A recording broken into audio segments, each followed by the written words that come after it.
Parce que ta parole est la source de vie qui couleront de notre sein. Béni sois-tu ce soir pour ton esprit. Béni sois-tu pour la guérison, pour la libération, pour la délivrance. Béni sois-tu pour la puissance du Saint-Esprit qui est présente et ce soir qui va nous libérer de toute chaîne. Que ton nom soit béni et glorifié. Au nom de Jésus, est-ce que tu peux acclamer l'Éternel ce soir?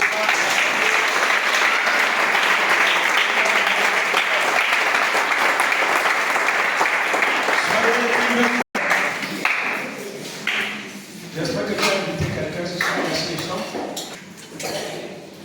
J'espère que tu as invité quelqu'un ce soir.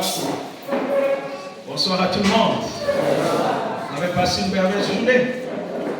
La journée a été. Amen. Merci, merci.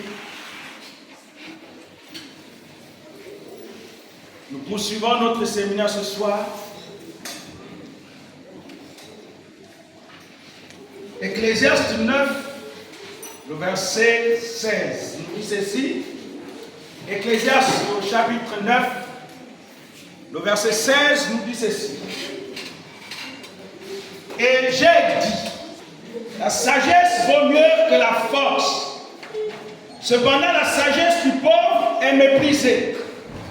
Et ses paroles ne sont pas écoutées. Je reprends. Et j'ai dit, la sagesse vaut mieux que la force.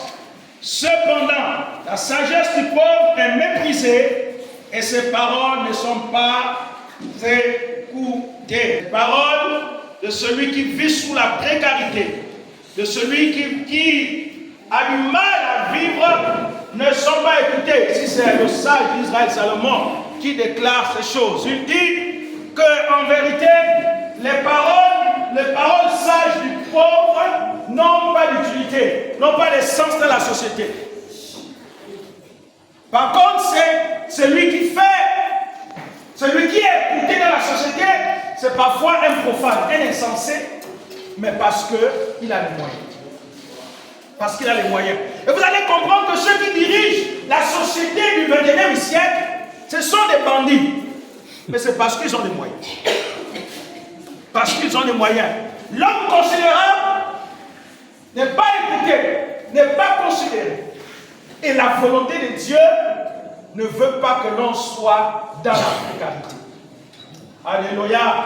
La volonté de Dieu ne veut pas que l'on soit dans la précarité. Dis ça à ton voisin. Que la volonté de Dieu ne veut pas que l'on soit dans la précarité. Il a la conviction que la volonté de Dieu ne veut pas qu'on soit dans la pauvreté. Avec conviction. Alléluia. Oui, c'est une vérité. Et la vérité. La pauvreté n'a rien de désirable ni de romantique. Hein? La pauvreté n'a rien de désirable ni de romantique. Ça c'est clair. Hein? La pauvreté, c'est d'aller dormir le ventre vide. Hein? C'est ça la pauvreté. C'est d'aller dormir le ventre vide. On n'a rien, on va dormir le ventre vide. La pauvreté, c'est mourir pour 2000. Hein, vous vous souvenez, non? À cause d'un t-shirt blanc, on allait rester de 5h à 14h sur le soleil. C'est ça la pauvreté. Parce que quand on a les moyens, on ne peut pas faire de telles choses. Quand on a les moyens, on ne peut pas aller mourir pour un être humain comme nous. On ne peut pas vénérer. On ne peut pas faire le kunamilisme. On ne peut pas s'adonner aux êtres humains, adorer les êtres humains. La pauvreté amène à adorer les êtres humains. La pauvreté amène même à donner aux gens le respect que l'on ne va pas donner aux gens. Vous allez voir un criminel, un sanguinaire, parce qu'il a les moyens, on va l'appeler papa. Papa. Et pourtant, c'est sanguinaire. Et pourtant, c'est ritualiste, comme disent les autres. C'est ritualiste. Et pourtant, on sait que c'est un bandit. Mais parce qu'il a les moyens, on l'appelle papa. Et quand il arrive là, les gens se prosternent devant lui, les gens lui accordent un respect qu'il ne mérite même pas. Ouais, donc, la pauvreté ne peut pas être l'ami d'un chrétien. La pauvreté ne peut pas faire partie de nous, de notre gène. Non, nous devons donc refuser cette mentalité des choses. La pauvreté, c'est exposer les gens à la tentation du vol, pour s'en sortir. Vous voyez, quand la pauvreté est là, ça augmente quoi? Ça augmente l'impudicité dans la société. Hein? La pauvreté fait partie des facteurs, des indicateurs qui augmentent la pauvreté. Qui augmente quoi? La criminalité, qui augmente quoi? L'impudicité. Qui augmente quoi? La prostitution.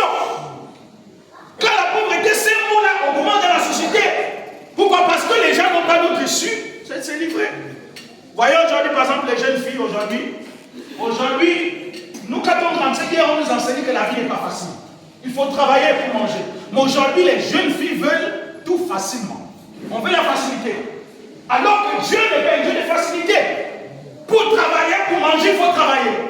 Pour être heureux, il faut travailler. Mais quand on désire la facilité, mais le diable nous tend la main.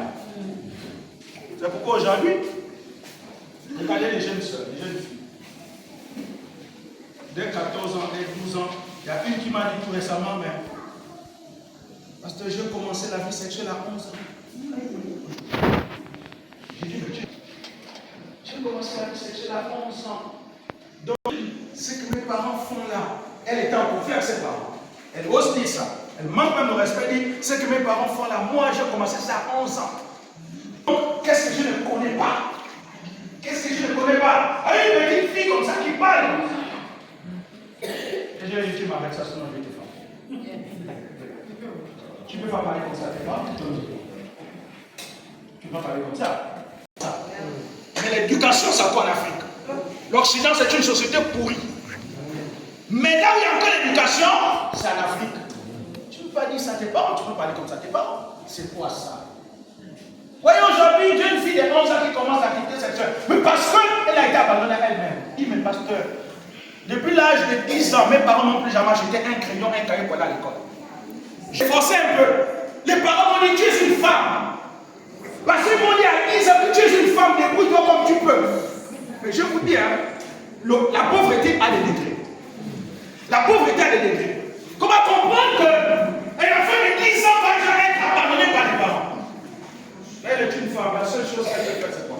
C'est d'utiliser son corps.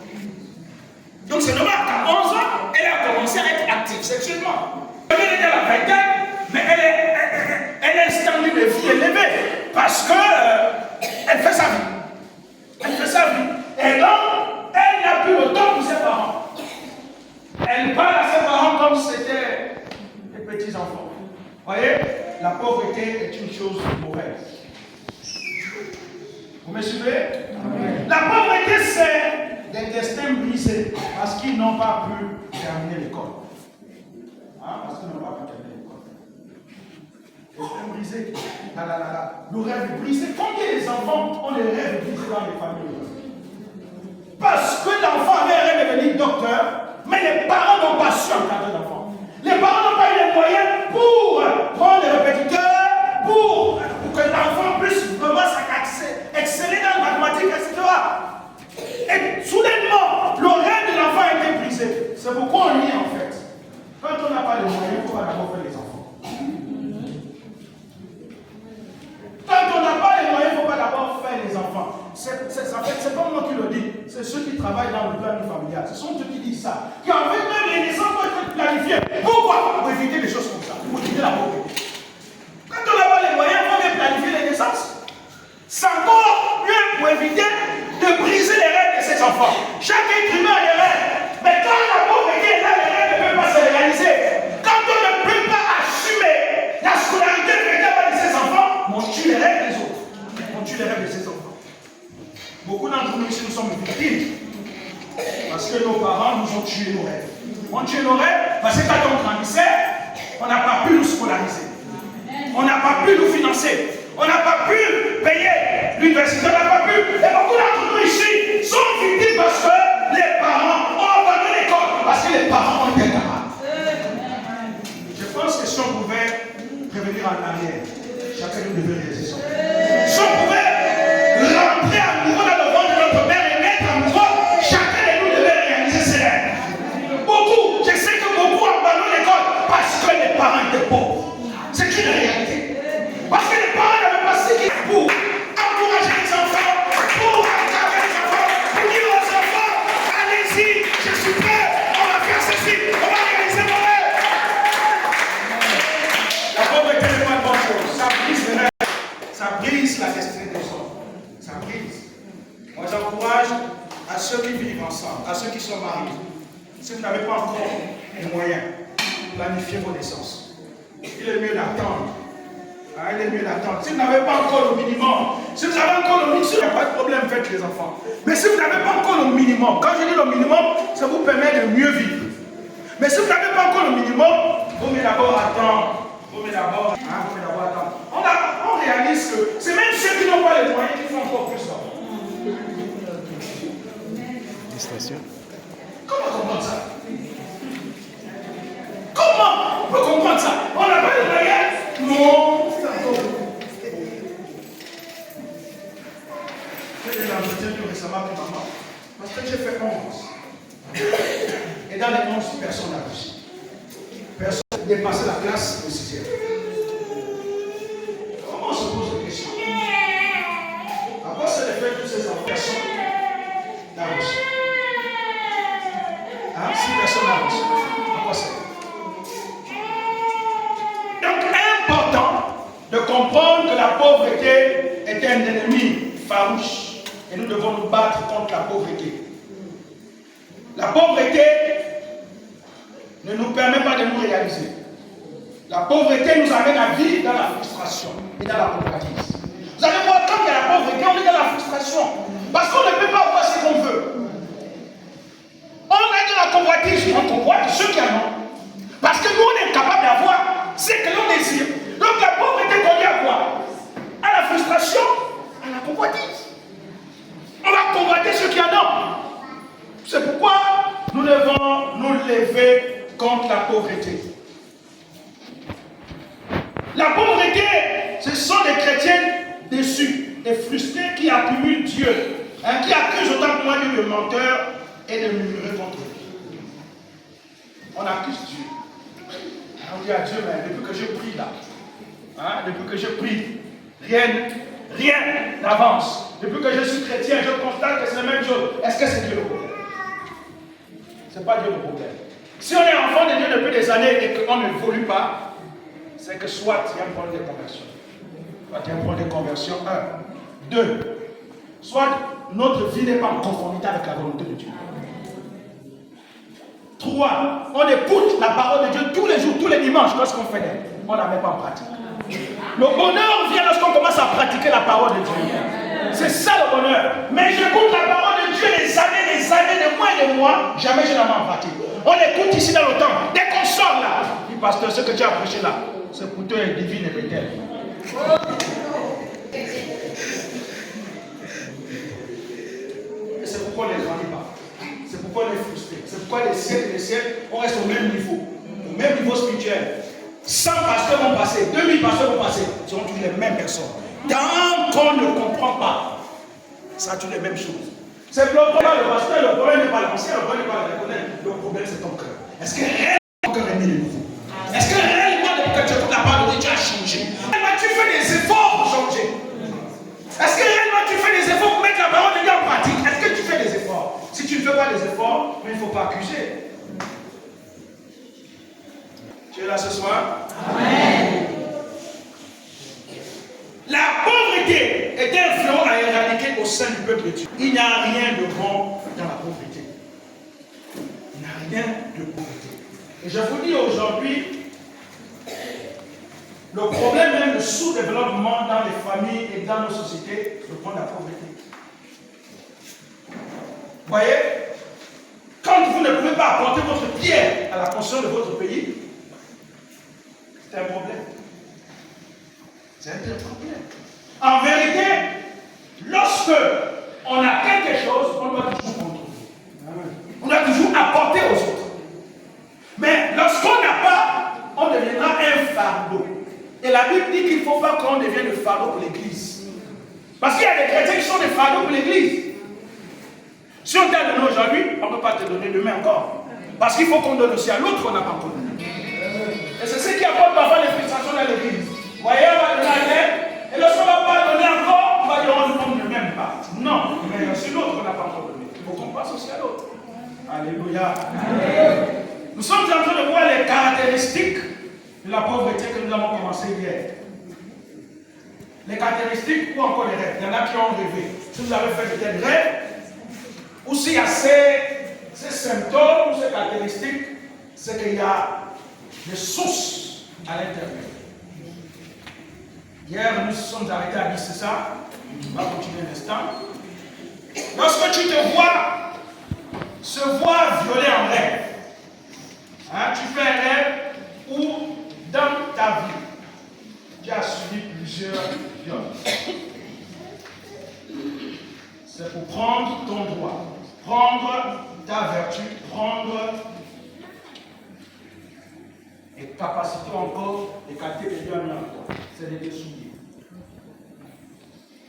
Si tu as été violé plusieurs fois, physiquement, en rêve, c'est un signe d'esprit de pauvreté. La pauvreté passe aussi par le viol, en fait l'alimenter, en fait de détruire. Quand spirituellement tu as abusé, ce sont les esprits qui prennent ton potentiel. On vient puiser la vie en toi. On vient puiser les ressources en toi. Et on va donner ça à quelqu'un d'autre qui travaillera pour toi. Ou encore qui travaillera avec cela. Vous voyez, spirituellement, spirituel est tellement complexe qu'on peut kidnapper spirituellement votre vie et vivre à votre place. C'est-à-dire qu'on prend ta vie spirituellement, on vit à ta place. Et on te lève une vie qui n'est pas à toi. Je ne sais pas si vous pouvez. Amen. Amen. Amen. 12. Si constamment tu reçois de mauvaises nouvelles, constamment, de nouvelles. Chaque année, c'est de mauvaises nouvelles, de mauvaises nouvelles. C'est l'esprit de pauvreté familiale qui est en train de bouger. Tu ne peux pas recevoir de mauvaises nouvelles constamment, tous les jours. Si dans ta vie tu passes à recevoir de mauvaises nouvelles, et c'est des nouvelles même qui t'attristent, c'est des nouvelles qui vous ruinent financièrement. Il y a des personnes ici, souvent des personnes dans la société, quand la nouvelle tombe, soit on va te demander l'argent, vous voyez, on donne l'argent. À chaque fois qu'on t'appelle, ça te ruine. Ça te ruine. À chaque fois qu'une nouvelle tombe, il y a toujours contribution. Hein? Donc recevoir des mauvaises nouvelles constamment, tous les jours, c'est un esprit de pauvreté. Non, tu n'auras rien. 13. Se prendre, se perdre dans la forêt en rêve. C'est difficile de sortir. Tu as déjà fait un rêve. Ou physiquement, si tu t'es déjà perdu dans la forêt. Et quand tu as retrouvé peut-être quelques jours plus tard, c'est un mauvais signe. Tu te perds dans la forêt en rêve. Et tu es peut-être allé avec les autres et puis tu te perds dans la forêt. Ça, c'est un signe d'un esprit de pauvreté. Et tu n'arrives pas à retrouver le chemin. Tu cherches le chemin, tu cherches la voie, rien du tout. C'est un signe. Vous me suivez? 14. Être kidnappé pour être conduit dans un endroit inconnu. Tu as été kidnappé en rêve. Tu as été kidnappé. Et on t'a amené dans un endroit inconnu. C'était un mauvais signe. Et quand j'ai été kidnappé physiquement ici, physiquement, kidnappé, personne, gloire à Dieu.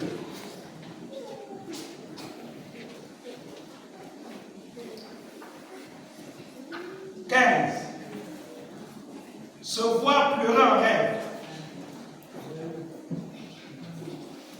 Dans le rêve, tu te vois en train de pleurer. Tu es en train de pleurer sérieusement.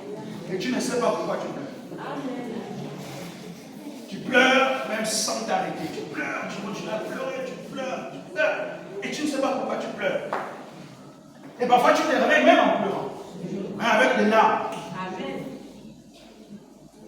Tu te réveilles avec les larmes. C'est un mauvais signe. Les pleurs conduisent à la tristesse. Les pleurs ne produisent pas la paix. Donc pleurer en rêve est un mauvais signe. Et surtout lorsqu'on ne sait pas pourquoi on pleure. Mais on pleure dans le rêve. Ou encore, tu t'es réveillé, maintenant tu se réveilles en pleurant. On s'en fout de pleurer quelqu'un qui est décédé, ou on m'a dit arrête de quelqu'un qui est décédé. Parfois Dieu peut parler comme ça. Parfois Dieu peut nous réveiller comme ça. Mais le fait pour toi de pleurer sans cause, c'est un problème.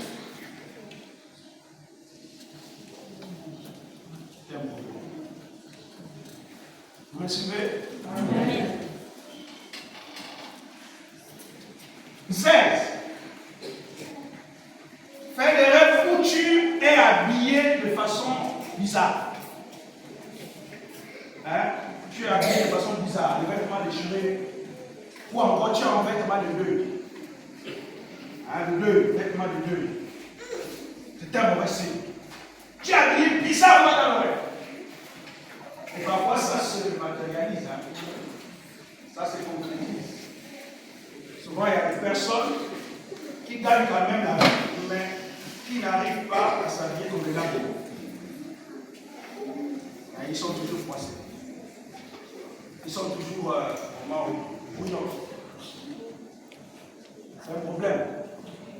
Si on gagne un peu d'argent et qu'on ne peut pas s'habiller convenablement, c'est un problème. Ou encore, pour s'habiller, c'est tout un problème. On s'habille presque pas. C'est un problème. Et surtout qu'on travaille. Surtout qu'on gagne un peu. Et qu'on a du mal à s'habiller, c'est un problème. L'esprit de pauvreté se manifeste aussi par les gens, à la qualité de vie qu'on a eue. Et un être humain appelé à être pauvre. L'esprit de pauvreté se caractérise par la saleté. Le fait qu'on est sale. Et on est négligeable, on néglige même son corps. Vous allez voir, les gens pauvres, c'est les gens qui négligent même leur corps. On est négligeable. Le corps est tellement négligé que l'esprit de pauvreté est en train de ronger. Parfois, des gens qui ont même du mal à se laver, n'aiment pas l'eau. Oui, ils n'aiment pas l'eau. Ils n'aiment pas l'eau. J'ai de certains parents. Ils n'aiment pas l'eau. Monsieur, tu te laves avec le ministre. Oh, ma femme, tu vois pas que je suis fatigué. Tu vois pas que je suis fatigué. Hein? Et puis tu te parles avec, tu demandes quand même ce que tu vas me demander.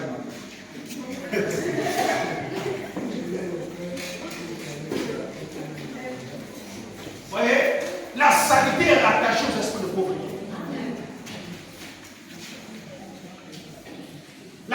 La pauvreté aussi est caractérisée par le fait de négliger nos corps complètement. Au point où on ne peut même plus se faire belle. Non, on ne peut même plus se faire belle. On a du mal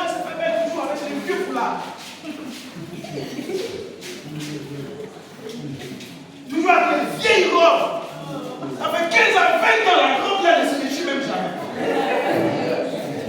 Comment on peut pas dire que pour 15 ans, 20 ans, elle est là, mais elle ne se déchire pas.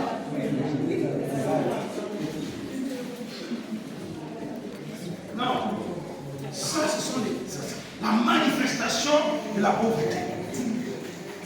Vous allez voir, les enfants sont sales. Avec les pieds blancs, avec les taches sur la tête, les taches aux pieds, bizarre comme ça. Comme les enfants qui belle. Ou encore, vous allez voir les enfants de maladies bizarres. Poche-corps, les yeux sont bleus. Oui, les maladies comme ça. Les yeux sont bleus. La maigrie, c'est pas bizarre. Hein? Vous voyez? Parce que les enfants ne mangent pas leur faim.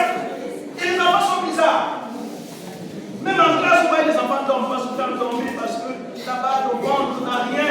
C'est bizarre, les enfants souffrent. C'est les enfants qui finissent par devenir de voleurs. Au fur et à mesure qu'ils grandissent, ils vont parler. Ils vont devenir des grands voleurs. Mais puisqu'ils ne mangent pas ça à la maison, alors ils cherchent comment combler la faim. Vous me suivez? Amen. Ça, ce sont les signes, les indices de précarité dans une famille. Le désordre dans la maison. Quand vous arrivez dans la maison, le gobelet est ici. La cuillère est là. Les chaussures sont devant la porte. Les tenues des enfants sont, je ne sais pas, sur les coussins. Désordre total. Ça, c'était une caractéristique de pauvreté. Désordre total. Et souvent dans la maison, les enfants sont boucagnés, désordonnés. Les habits sont nord, au sud, malgré que vous avez dit aux enfants, c'est ici qu'on range les vêtements. Mais quand ils viennent, n'écoutent jamais. Ça balance à gauche, ça balance à droite, et sur le maison.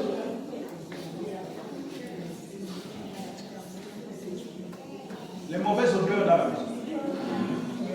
Ce sont les signes de pauvreté. La maison a une odeur bizarre. Quand vous rentrez, au point même quand l'étranger vient, il est obligé même de goûter son séjour.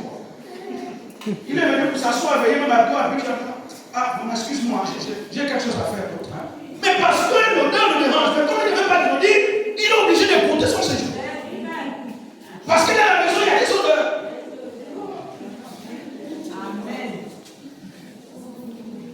Sont des signes de précarité, de pauvreté dans une maison. Rien à voir avec les odeurs corporelles souvent. Hein. Il y a des odeurs corporelles qu'on peut traiter. Mais les odeurs qui sont liées à la pauvreté, c'est des odeurs tenaces. C'est des odeurs têtues. Et même quand tu mets le citron, l'odeur dit ah, citron c'est petit pour moi. Citron, tu ne peux pas me terrasser, citron. L'alcool, tu ne peux pas me terrasser, je reste là. Ça là, c'est spirituel. Vous me suivez? Amen. La pauvreté se caractérise aussi le fait que les enfants refusent d'aller à l'école. Un refus volontaire, ils refusent eux-mêmes. Ça, c'est déjà un signe qui prouve que l'avenir ne sera pas certain. C'est se faire voler en rêve. En rêve, vous êtes en train de rêver quand vous volez quelque chose, un vêtement, quelque chose, un bien, on vous vole. Et c'est constamment vous rêvez comme ça, constamment. Vous rêvez quand vous volez, on est en train de vous voler. Ça, vous savez que c'est un mauvais signe. Le vol n'est pas bien. Et ça, le voleur ne vient que pour. C'est Jean 10. Le diable était un voleur, n'est-ce pas? Celui qui vient voler. Où il envoie l'un de ses agents venir voler ce qui est à toi. Donc si tu as déjà fait des rêves où tu te vois en train de te voler, ou même dans la vie physique courante, on te vole constamment, on te vole. Il y a toujours un vol dans ta maison, on vole, c'est un problème. C'est un problème. On ne peut pas voler constamment dans une maison. 17. Signer un mauvais document en rêve. Vous avez signé un mauvais document. Arrête. Vous avez signé un document que vous ne devrez pas signer. C'est dangereux. Ce n'est pas un bon signe. Signer les documents en rêve, ce sont des alliances. Ce sont des pactes qu'on contracte, sans le savoir. C'est comme si vous mangez en rêve. Ensuite, vous avez déjà fait des rêves ou un rêve où vous avez signé les documents. Attention. Ça peut être même signer un document de mariage. Tu vois en train de signer un document de mariage dans le rêve. C'est différent de quand tu es en train de prier pour ton mariage. C'est différent, j'ai précisé le problème. Quand tu es dans une dimension de prière par rapport à quelque chose et que tu rêves, ça c'est une réponse à ta prière. Mais si ça vient sans que tu n'es pas dans une attitude de prière par rapport à quelque chose, c'est pas un bon signe. Il y a des personnes qui ont signé des documents de mariage avec des esprits. Nous qui travaillons beaucoup dans la défense, vous allez entendre même. Elle et moi, nous sommes mariés. Nous sommes légalement mariés. Mais vous êtes mariés quand? Non, elle a signé. Elle a signé. Mais c'est spirituellement que le document a été signé. L'acte de mariage a été signé. On ne s'amuse pas avec une signature. La signature engage votre vie. Amen. Ça engage votre vie. Quand tu as signé un document, même physiquement, c'est ton oui. Tu as validé en fait. Quand tu signes un document, c'est que tu valides. C'est que tu es d'accord. Je pense qu'en décembre, nous allons valider le référendum. Le référendum. Elle dit que si tu signes le référendum, c'est que tu es d'accord. Si tu signes pas, c'est que tu n'es pas d'accord. Donc, la signature engage ta personnalité.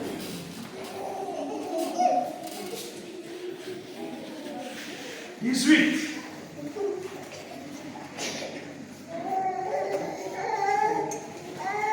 Vous êtes poursuivi pour être frappé en fait. C'est pas là pour fonction de frappe.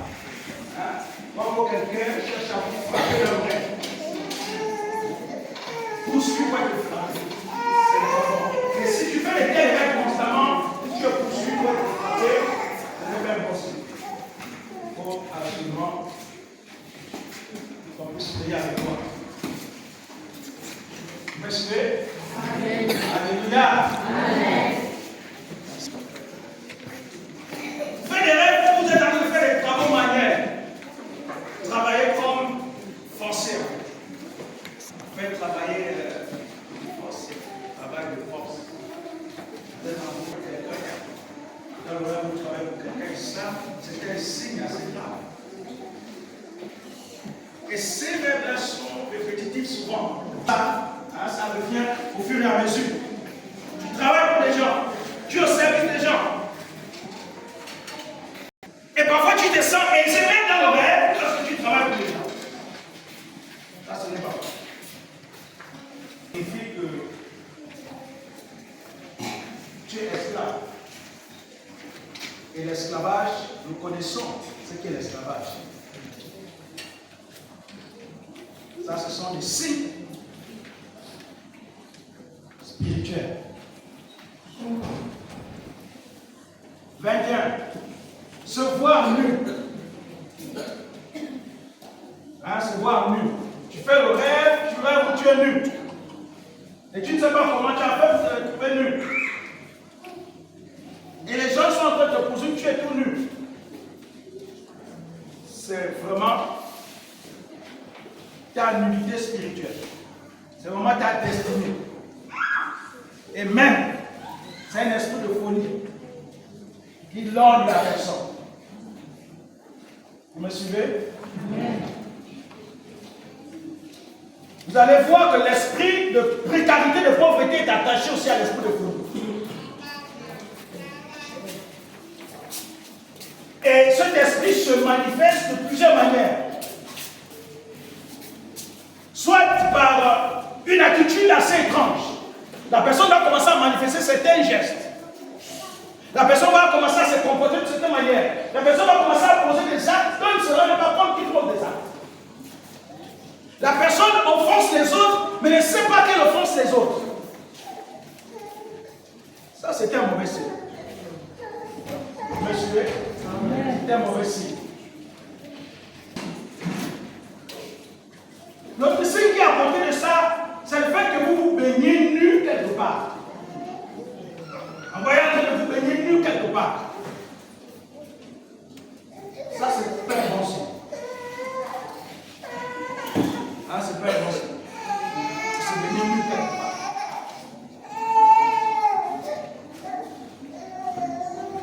Vous me suivez? 22. Voir c'est bien prendre feu. Les incendies bizarres. Il y a des incendies qui sont provoqués par l'esprit de pauvreté.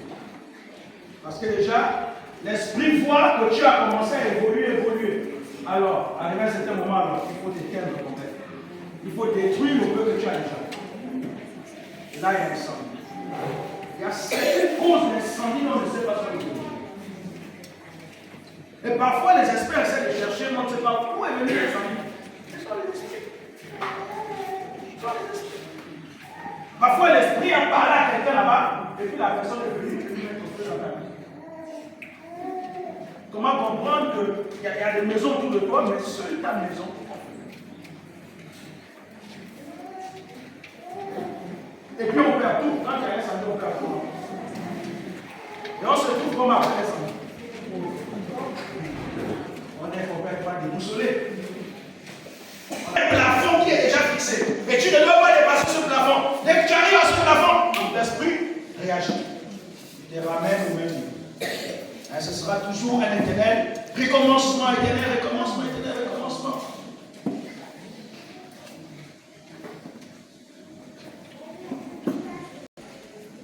C'est la manifestation de la maladie constamment dans la vie. Un esprit de pauvreté qui nous ruine.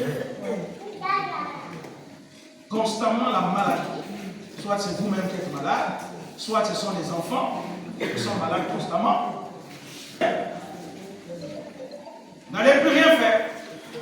Parce que si ce n'est pas vous qui êtes malade, c'est le mari. Ce n'est pas le mari, c'est l'enfant. Et c'est comme ça. Hein, sur tout le verre là. Constamment, chaque mois. Ça arrive, chaque année, c'est comme ça. Et donc, le peu d'argent que vous gagnez, ça part où? Dans les hôpitaux.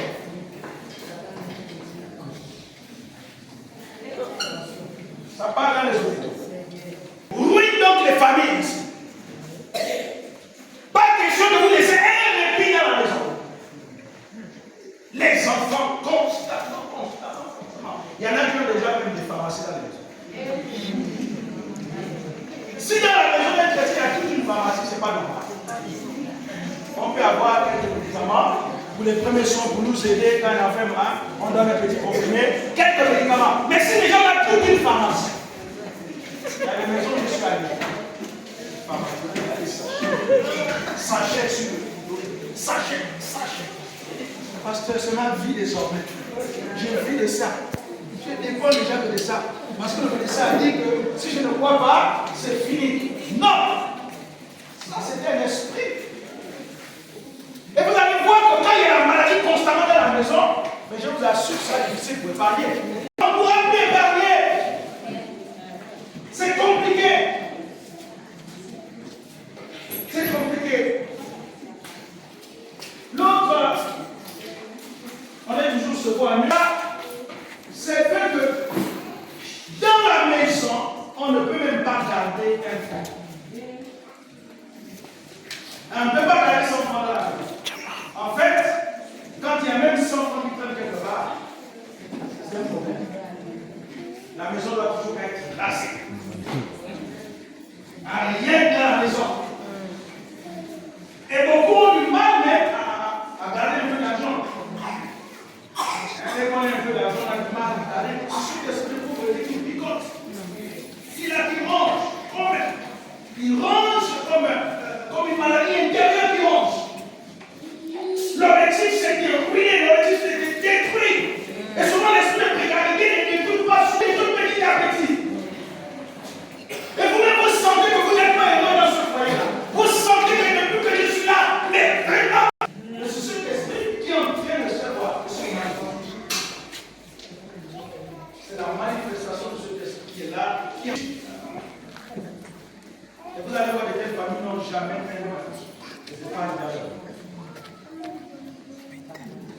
pas travailler 10 ans, 20 ans, 30 ans, il ne pas avoir de tête.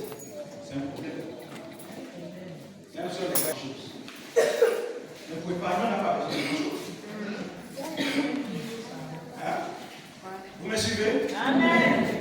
L'esprit de précarité ne peut pas accepter que tu puisses avoir une petite compte épargne. Parce qu'il veut que tu te vois dans la main. Comme ça, quand tu as un problème, tu couches chez le voisin. Toutes les situations, tu le voisin qui doit résoudre. Mais attends quand même, tu vas prendre comme ça. Vous voyez, et cet esprit l'arrange comme ça. Je dis, c'est pas normal que tu travailles depuis 10 ans, 20 ans, 15 ans, tu n'as rien, même pas 10 000 francs quelque part. Mais ils avaient quand même des petites banques. Elles achetaient, moi je vois ma grand-mère acheter toujours dans la banque, c'était des banques. Je vois mon grand-père avec des coffres là, hein, des coffres de banque qu'on fermait avec un gramme. Et il gardait son argent à l'intérieur. C'était des sommes de banque.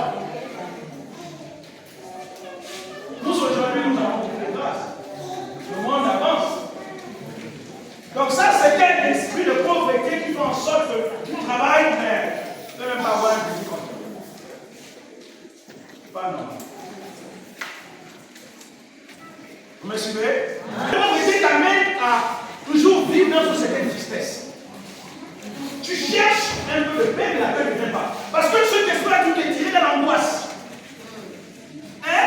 Et cet esprit t'amène à ne pas voir de l'espérance pour l'avenir. Et toujours tu es angoissé. Et parfois tu ne sais même pas pourquoi tu es angoissé. Et tu es toujours rempli des inquiétudes. Il y a une certaine incertitude en toi qui ne dit pas son nom, qui est là. Et souvent même tu te poses des questions, mais quel deviendra mon avenir? Un enfant de Dieu ne peut pas profiter. Un enfant de Dieu ne peut pas profiter. Que deviendra mon avenir? Que deviendront mes enfants demain? Nous marchons avec le Seigneur, donc on ne peut plus marcher dans les études. C'est le païen qui marche sans espérance.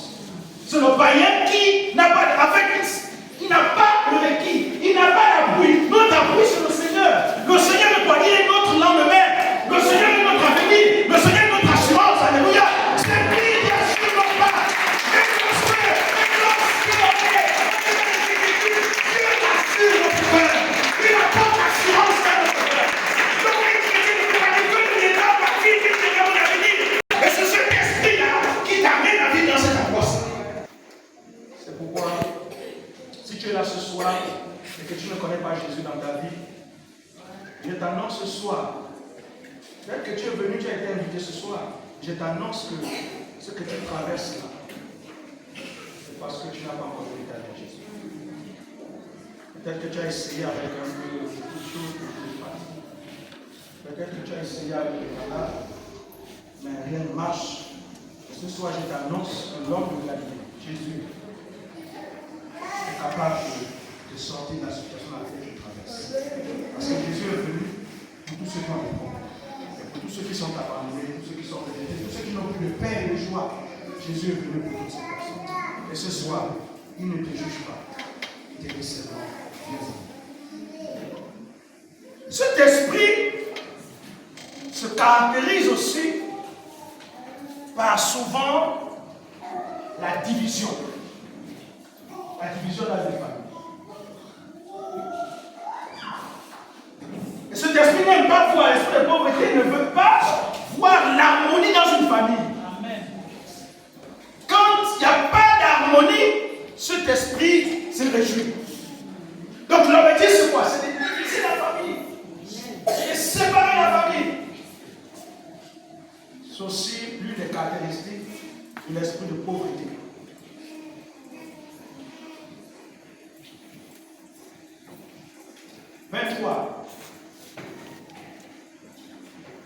Tomber du haut d'une montagne, d'un arbre ou d'un lieu élevé. Vous êtes tombé du haut d'une montagne, d'un arbre,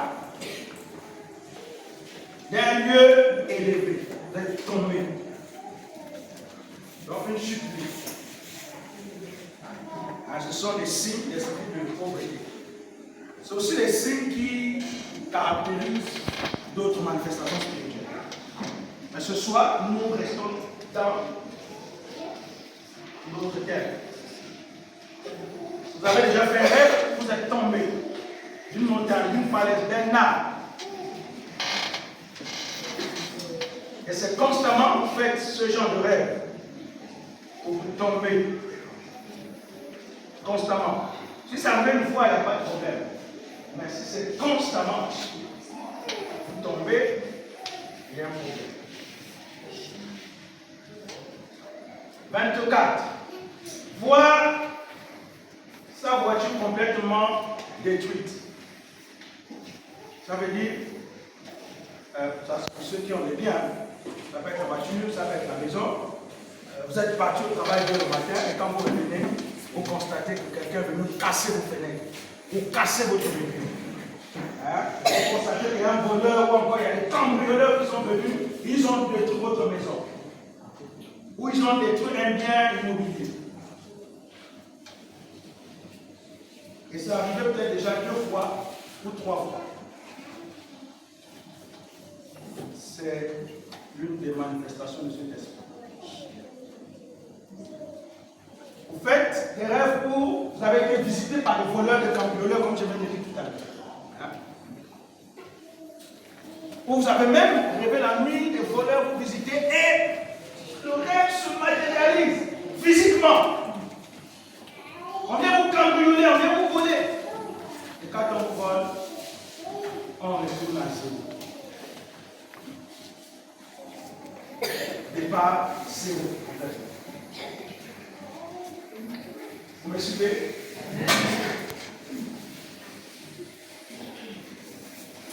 Vous faites un rêve où vous êtes, vous voyez, dans une cage, enfermé, et vous ne pouvez pas sortir. Vous appelez de l'aide, mais les gens ont du mal à vous secourir. Vous essayez de sortir la cage, mais vous ne pouvez pas.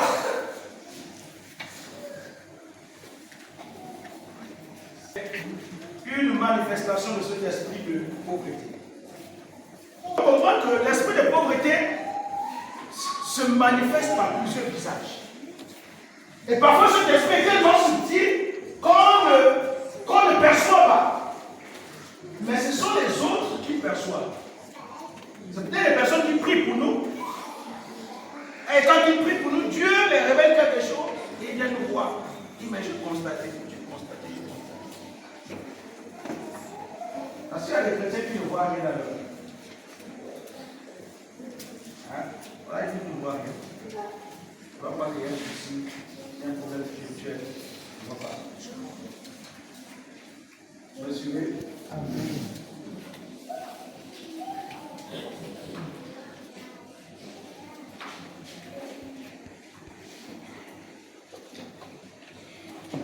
Et ce soir, on va commencer à prier.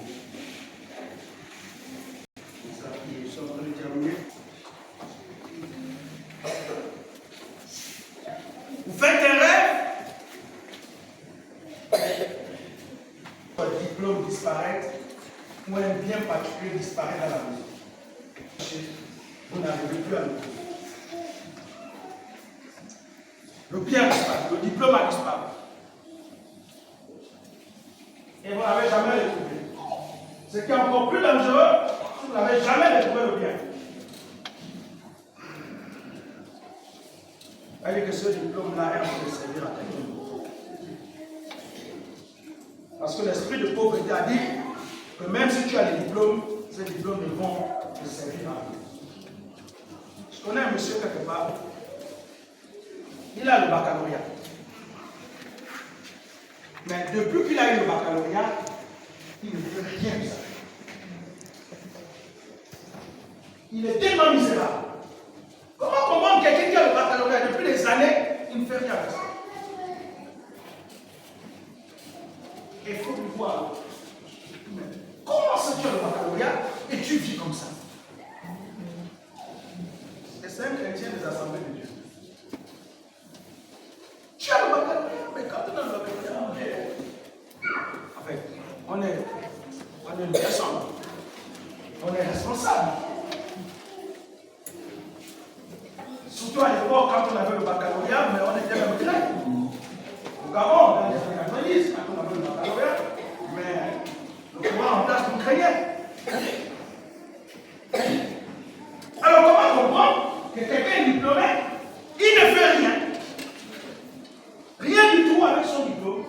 Il chauffe, il passe de longueur de journée à marcher, à ne rien faire. Il ne cherche même pas le travail. Ce qui est encore plus étrange, c'est qu'il ne cherche même pas. Mais c'est un diplôme. On peut aller essayer de cogner des portes, essayer de le déposer. Mais il ne fait même pas.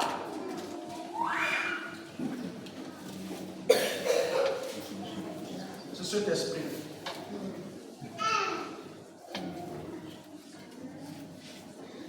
Et je suis allé voir un journal individuel.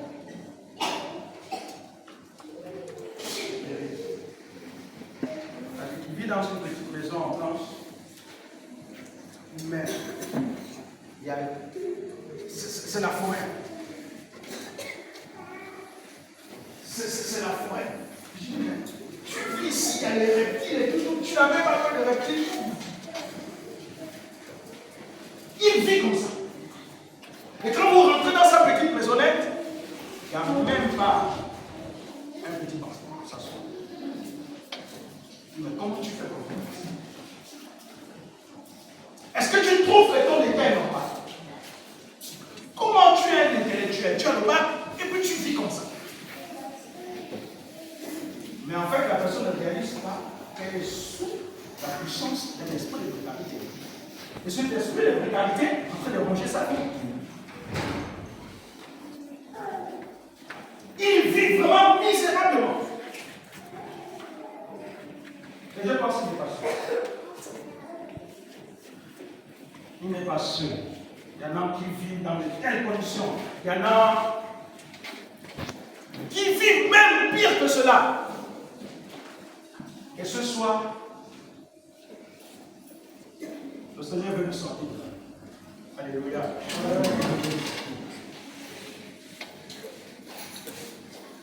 Tu entends le voix, les sons. Hein, tu entends le voix des sons. Quand tu dors, tu entends le voix, tu entends le son.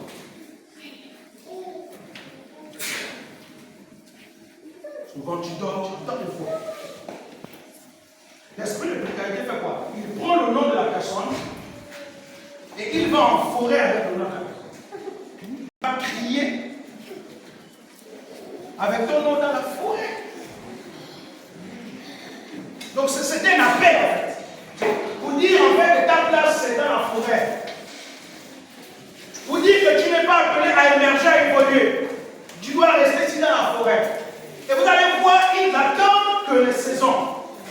Quand il sait que là tu es sur le point de rentrer dans une nouvelle saison, il fait quoi? Il prend ton nom, il va crier ton nom en forêt. Pour te ramener en arrière.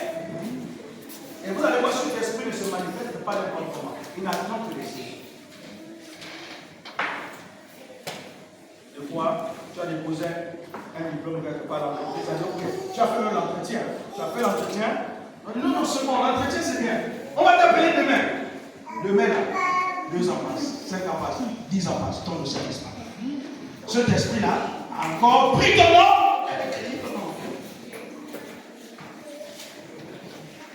Merci, Dieu.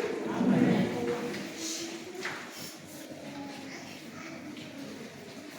Attention. L'esprit de pauvreté se caractérise aussi par le fait que quand tu commences à entreprendre quelque chose, tu n'arrives pas jusqu'à la fin. Nous avons touché un aspect là quand on a parlé des alliances sur les mariages. C'est l'esprit de pauvreté. Quand tu commences quelque chose et tu ne vas pas jusqu'à la fin. Que tu commences et puis soudainement tu commences à avoir un dégoût intérieur. Tu commences à voir, bon, c'est trop difficile. Mais pourtant tu as eu, le but tu étais zélé, tu étais motivé, et soudainement tu commences à avoir un dégoût. Tu commences à avoir un découragement qui dit pas son nom. Et puis tu commences à laisser. On appelle ça l'esprit d'inachevé.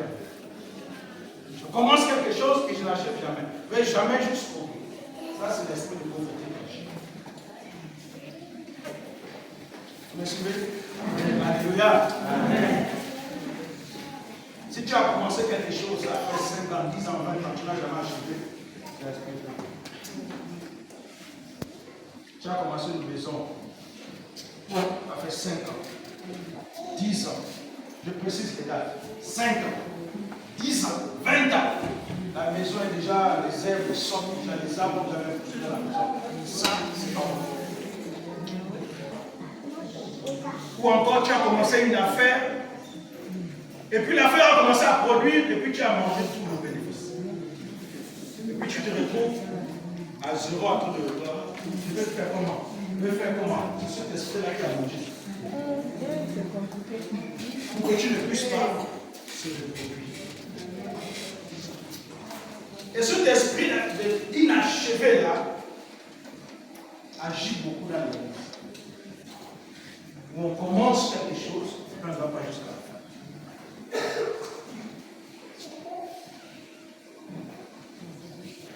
Quelqu'un t'a promis, là, tu as prié et puis Dieu a touché quelqu'un. Quelqu'un, un frère, une soeur a dit, bon, écoute, moi je vais t'aider. Mais à 10 heures, appelle-moi. Je vais te donner ma contribution. Et puis à 10 heures, quand tu appelles, le téléphone passe. Tu vas même chez la personne est là. Cet esprit-là est en train d'agir.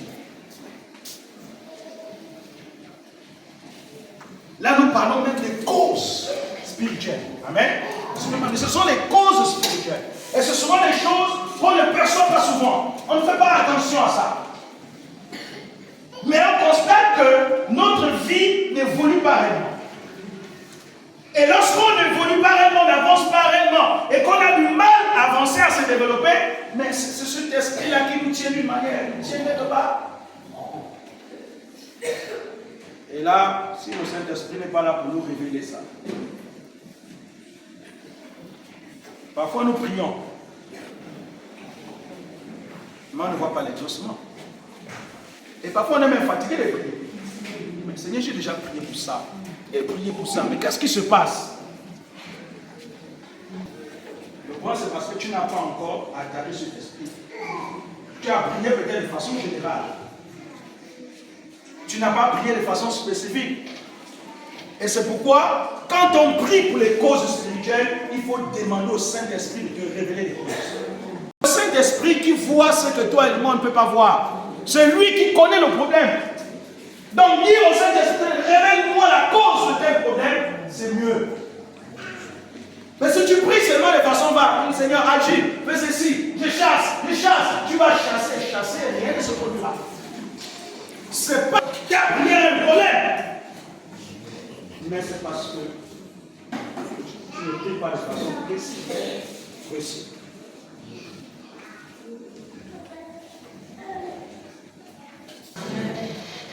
Et ce soir, Dieu veut que tu pries de façon précise. De façon précise. C'est important de façon précise. Hier, Dieu nous a dit qu'il faut se révolter. Et une prière qui produit l'efficacité, c'est quand on se révolte. C'est quand on réalise à l'intérieur de nous qu'il y a un souci, il y a un problème. Et qu'on commence à prier de façon tangible, là la prière sera efficace. Parce que la manière qu'on va prier sera différente.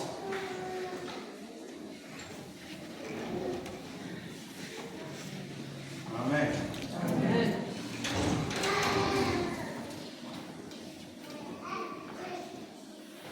Dieu t'a parlé par sa parole, par un frère, par une soeur ou par une prophétie. Que tu devais aller quelque part, peut-être que tu devais voyager pour telle chose, et puis c'est jamais arrivé. Est-ce que tu t'es déjà posé la question pourquoi c'est jamais arrivé? Parce que l'esprit de pauvreté ne permettra jamais que tu puisses aller là où Dieu veut que tu puisses aller. Et tu es resté, tu n'as pas cherché les causes. Et tu es juste resté dans ton stade. Ce soir, il faut demander au Saint-Esprit. C'est quoi la cause? C'est quoi le problème? C'est quoi? Est-ce que tu es prêt à prier avec moi? Tu es prêt à prier? Mais avec beaucoup d'efforts de agressivité.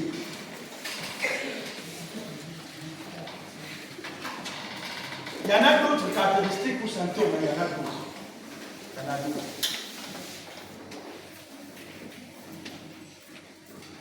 Et Dieu veut que tu puisses prier avec rage.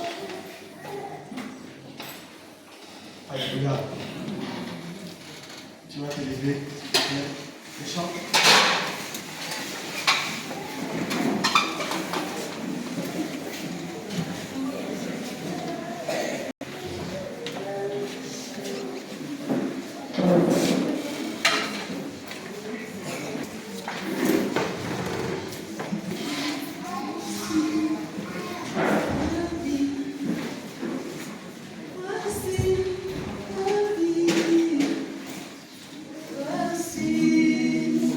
Je vais t'inviter à se concentrer un instant sur ta vie.